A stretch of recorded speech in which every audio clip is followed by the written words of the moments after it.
pelo sinal da Santa Cruz, livrai-nos, Deus nosso Senhor, de todos os nossos inimigos. Em nome do Pai, e do Filho, e do Espírito Santo. Amém. Caríssimos, na virada do milênio, ano 2000, havia uma expectativa nos ares.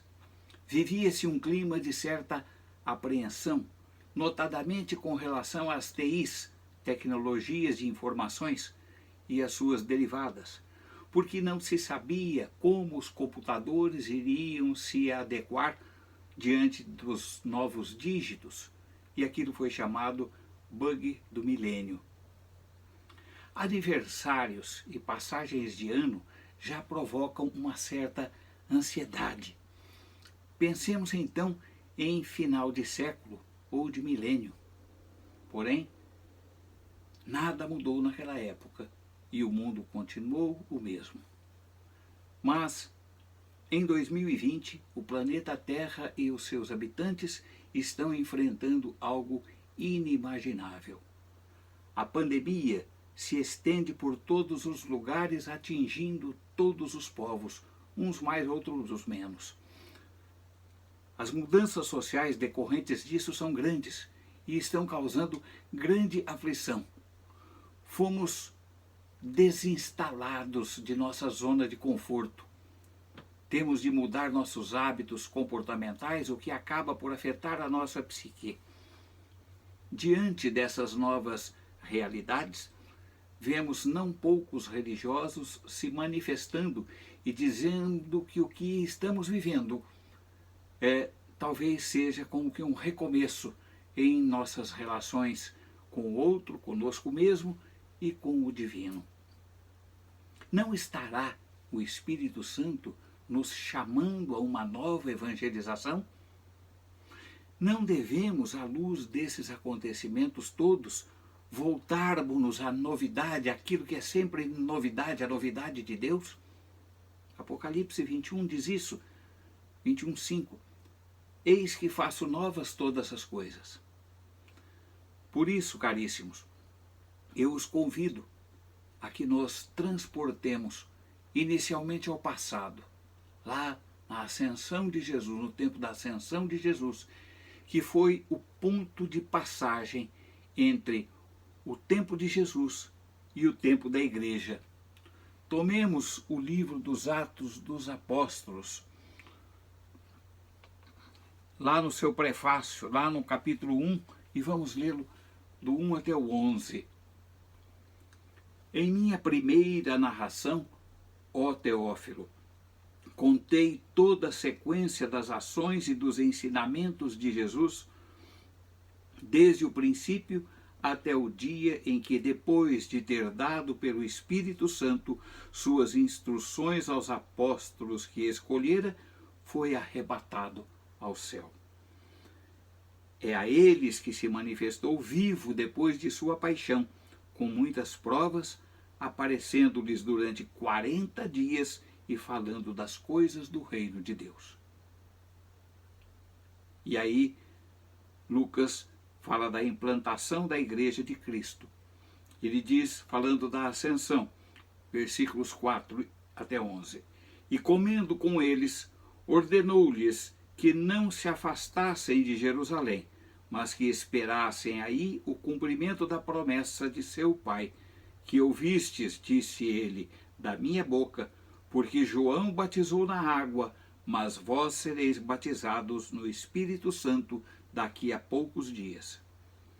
Assim, reunidos, eles interrogavam, Senhor, é porventura agora que ides restaurar o reino de Israel? Respondeu-lhes ele, não vos pertence a vós saber os tempos nem os momentos que o Pai fixou em seu poder, mas descerá sobre vós o Espírito Santo e vos dará força, e sereis minhas testemunhas em Jerusalém, em toda a Judéia e Samaria e até os confins do mundo. Dizendo isso, elevou-se da terra à vista deles, e uma nuvem o ocultou aos seus olhos. Enquanto o acompanhavam com os seus olhares, vendo-o afastar-se para o céu, eis que desapareceram 2 homens vestidos de branco que lhes disseram: Homens da Galileia, por que ficais aí a olhar para o céu? Esse Jesus que acaba de vos ser arrebatado para o céu, voltará do mesmo modo que o viste subir para o céu. Palavra do Senhor. Neste prefácio, São Lucas faz a dedicatória do livro, como era costume na época. O nome da pessoa é Teófilo, cujo significado é amigo de Deus. Por isso, muitos teólogos veem em Teófilo não uma única pessoa, mas todos aqueles que são amigos de Deus. Em seguida, São Lucas faz um breve resumo do seu primeiro livro, do Evangelho que ele havia escrito, e fala daquilo que Jesus fez e ensinou. E este é o fundamento da fé cristã. 40 dias se passaram entre a ressurreição e a ascensão ao céu. Estes dias fazem parte do tempo de Jesus na terra. Os apóstolos e os discípulos que estiveram com ele nesses 40 dias não conviveram com um fantasma, uma assombração, sei lá como poderia se dizer, porque Jesus, enquanto esteve com eles, comeu peixe assado à vista de todos e mandou que Tomé tocasse em suas chagas. Estes dias, então, foram os últimos de Jesus com os seus discípulos antes da sua ascensão. Mas voltemos ao início da missão de Jesus. Lá em Mateus capítulo 3, lemos que após o batismo no Jordão, Jesus foi conduzido pelo Espírito Santo para o deserto e lá foi tentado pelo demônio. Jejuou 40 dias e 40 noites. E depois desse tempo, tendo vencido o demônio, deu início à sua pregação, à sua missão. Nesse tempo, entre a ressurreição e a ascensão, também em 40 dias, Jesus quis preparar os apóstolos para a missão que lhes era destinada, anunciar ao mundo o reino de Deus. Antes de subir aos céus, Jesus deu as últimas instruções aos seus discípulos. Deveriam permanecer em Jerusalém, pois conforme a palavra dos profetas, a expansão do Evangelho deveria principiar por Jerusalém. Ainda assim, como a sua missão foi inaugurada com a vinda do Espírito Santo, também a dos apóstolos deveria começar com a vinda do Espírito Santo, o que aconteceria alguns dias depois.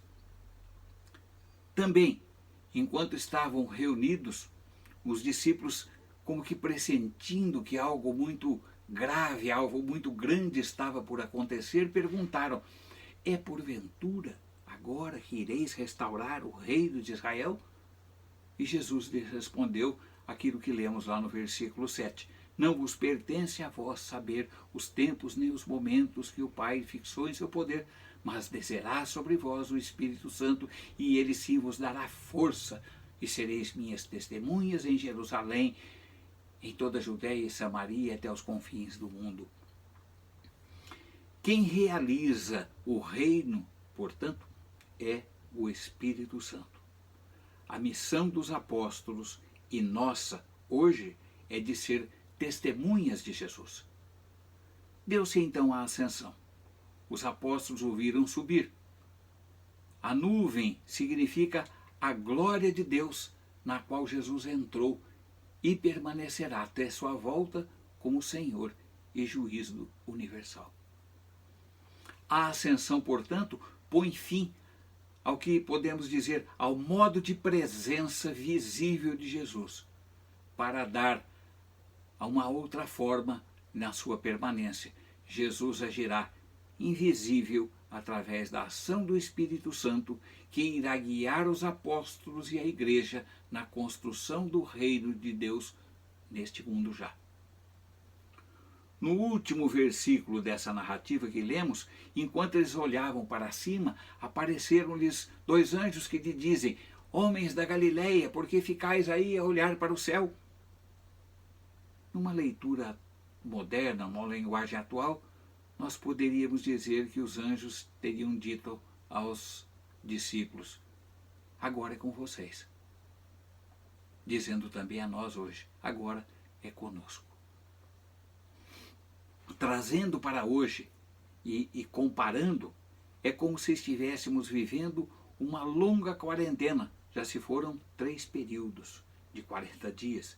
Tendo em vista esse isolamento social, perguntemo-nos: o que eu estou fazendo ou como eu estou me preparando para a missão de testemunha do reino ao final dessa pandemia? Caríssimos, é preciso orar e vigiar. É preciso estarmos atentos aos sinais dos tempos. Se Deus permitiu essas coisas acontecendo conosco hoje, devemos então nos perguntar: como eu estou reagindo a elas? As igrejas estão fechadas, mas os corações estão abertos. Não posso bater as portas para pregar o Evangelho, mas posso, com um clique no mouse no computador ou com um leve toque do dedo no celular, me conectar às pessoas, e nessa simples ligação se pode iniciar um diálogo. Usemos então as mídias sociais para estreitar laços e preparar o retorno para quando tudo isso passar. E não ao contrário, ficarmos manifestando ou querendo impor nossos pensamentos como se fôssemos os donos da verdade. Ou, pior ainda, sendo marionetes manipuladas por aqueles que disseminam filosofias e vãos sofismas, como nos disse já São Paulo. Não nos prestemos a sacudir bandeiras que alardeiam novas ideologias, que destroem a nossa fé e nos fazem presa fácil do socialismo ou comunismo, que a verdadeira Igreja de Jesus condena. Assim como o Espírito Santo nos chama a uma nova evangelização, e na última década do 2º milênio foi um apelo muito grande que vivemos na Igreja, nestes tempos ele também está nos chamando em meio a esses tempos incertos. Lembremos-nos de Eclesiástico capítulo 2, versículos de 1 a 6. Vamos tomar na palavra. Eclesiástico capítulo 2, versículos de 1 a 6. Meu filho, se entrares para o serviço de Deus, permanece firme na justiça e no temor. E prepara a tua alma para a provação. Humilha teu coração, espera com paciência. Dá ouvidos e acolhe as palavras de sabedoria. Não te perturbes no tempo da infelicidade. Sofre as demoras de Deus. Dedica-te a Deus, espera com paciência, a fim de que no derradeiro momento tua vida se enriqueça. Aceita tudo o que te acontecer. Na dor, permanece firme. Na humilhação, tem paciência, pois é pelo fogo que se experimentam o ouro e a prata, e os homens agradáveis a Deus pelo caminho da humilhação. Põe tua confiança em Deus e Ele te salvará. Orienta bem o teu caminho e espera nele. Conserva o temor a Ele até na velhice. Louvado seja nosso Senhor Jesus Cristo, para sempre seja louvado. Em nome do Pai, e do Filho, e do Espírito Santo. Amém.